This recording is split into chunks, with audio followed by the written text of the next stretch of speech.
Okay, hello everyone. We're going to do a quick deck tech over my Animar deck.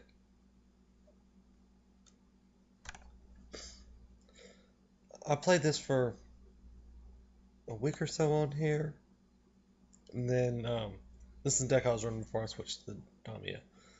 Uh, as you can see, I usually don't play red a whole lot. It's one of my least favorite colors. Mm. And usually when I am running red, I run like Wheel of Fortune or Maelstrom Wander. Like in my 5 color decks in real life, the red splash will be for the general, Wheel of Fortune, and Maelstrom Wonder, and that's pretty much about it.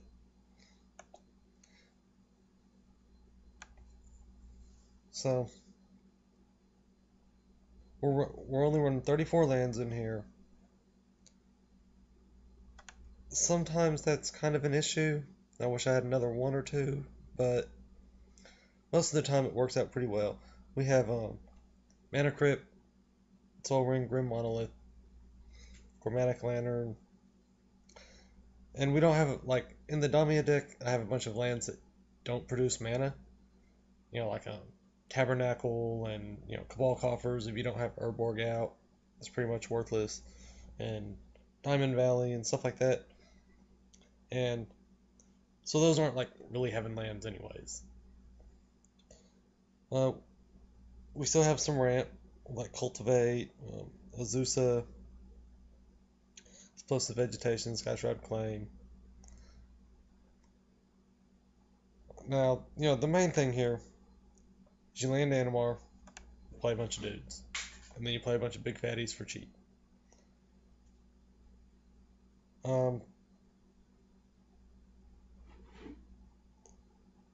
some notable exclusions are I don't have Cloudstone Curio in here just because I try not to, like, there might be infinites in the deck, but I try not to use them unless necessary. Like, we have Mana Reflection and Grim Monolith, which is infinite mana, but usually that's not really necessary. Now, there's a couple times where I, you know, make like 6 or 8 mana or something with the Grim Monolith and do like a huge Genesis wave, but by that point the game's pretty much locked up anyways, or soon to be. Because I mean, if I have Monolith and Mana Reflection out at the same time, anyways, like I already have access to a ton of mana. We also have the Splinter Twin, Kiki Jiki, and Pestermite. I don't think I've ever got this combo off. Usually, when I Splinter Twin something, it's something like Regal Force or Avengers Zendikar or one of the untap effects. Um, and this is another one of the reasons why Cloudstone Curio really isn't in here. We have so many untap effects and clones to clone the untap effects that I'm just, playing Palinchron for like 4 mana and bouncing a Great Well and then playing it for 3. And, you're floating mana every time, and then you just, make an infinitely large Animar and kill someone. And that's not really how I do things most of the time on here. Also, on the lands, notable exclusions are there's no Taiga or Volcanic Island. And once again, I really don't play red a whole lot in real life or online. And so, I already have those cards in real life to run like in my 5 color decks. And I haven't built 5 color on here yet, so I don't really need them at the moment. But one day it'll get upgraded. I just don't see spending like 40 or 50 tickets on a couple lands and I'm going to play in like one deck. So as far as WinCon, we play Animar. Sometimes we attack with him.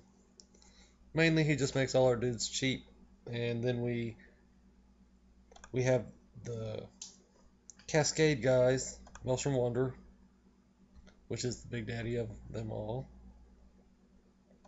Bloodbraid, We got the little plain chase dude over here somewhere. Yeah, Shardless Agent. And Ethereum Horn Sorcerer. Now, Ethereum Horn has been a boss. Like, ever since I put him in the deck. Like, it's pretty much, you're by the time you cast him, you're only paying like 2 to 4 mana normally anyways. You get the free Cascade. So if you hit another creature with Animar out, you get another counter. And then you just pay 3 and bounce them and play them again for, 2 less than what you did the first time. And if we go back to mana cost, I mean, he can hit pretty much all of this side of the table. So you're usually going to hit something good. Now, it is kind of lame going and cascading into one of our X spells, but, it happens. These two, especially for any blue deck, should be running. And any green ramp deck is probably going to have Genesis Wave. So, those cards are too good to not include in your deck just on the case of whiffing on a random Cascade. We have Corrosion Grip for artifact and enchantment kill, and we also have Acidic Slime. I usually don't load up too heavily on hate, like, and online I don't really run a whole lot of counter spells. Like, I'm trying to think if there's any in this deck. No. Yeah. So this is a completely counter-free deck. One card I've been trying out in here, and the main thing I hate about this is online the trigger stacking. It's just horrendous with this card. Okay, so let's say you cast an Avenger Zendikar late game and get like 10 tokens or something with it. You have 11 triggers that you have to resolve. And then, there's been many a times where I have Rite of Replicate kicked the Avenger, and, it takes like 10 or 15 minutes resolving the triggers off of all this because you can't auto yield the targeted effects and have it all stack up on the left side, like already on the stack. You have to pick a target for each one.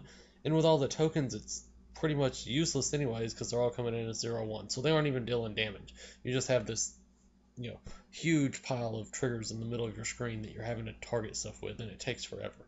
So, if I were going to make any cuts to the deck, this is like one of the first ones that would go.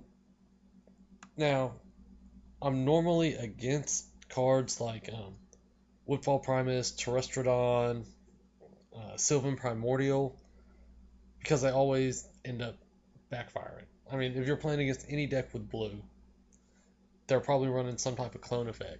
And so, yeah, you get to cast your Sylvan Primordial and, blow up some stuff, and then they just clone it and blow up your stuff. And, it usually doesn't work out as planned. I just happened to draft this in one of the Modern Masters things and thought I'd give him a try. He's been okay, and I think I've had him out like 1 or 2 games, but yeah, I mean, I wouldn't feel too bad cutting him out of the deck. Also, we do not have Deadeye Navigator in here.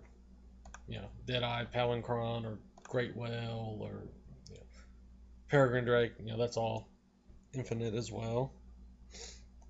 For card draw, we have the Stroke and the Blue Sun Zenith, Regal Force, who is a boss with Avenger, Time Spiral for reshuffle effects, Duplicate for a little bit of removal since we're light on that, and then plus he's colorless, so he's like free most of the time with Animar. And then Primal Surge. I've cast this probably 4 times. Half the time it was good, because we do run a bunch of spells too. If we were going to be a dedicated Surge deck, we'd have to cut out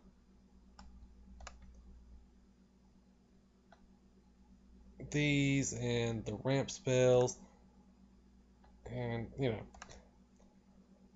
it is good though that we can always pull up the deck list before we cast this to see kind of what our chances of whipping are. If we've already cast explosive and Skyshroud Claim and a couple of the X spells or cultivate and such, we can be like, all right, well, there's 10 of the 14 instants and sorceries are already been cast, so it's probably going to go off pretty well. But I cast this one time and hit 3 lands, and so it was like the worst ramp spell ever. But yeah, so this is it. We do have Howling Mine and Fauna Mythos, even though these usually give your opponents more of an advantage than you. But with us having, 35 creatures, like most of my decks have maybe 15 to 20 creatures, so this is way more creature heavy than I'm normally running. And being able to draw these extra cards to cast all these extra creatures for cheap, it works out most of the time. And then plus with Alchemist Refuge, you can always flash these in right before your turn, so you get the first benefit of them. But yeah, that's about it. Be back shortly here with a couple games.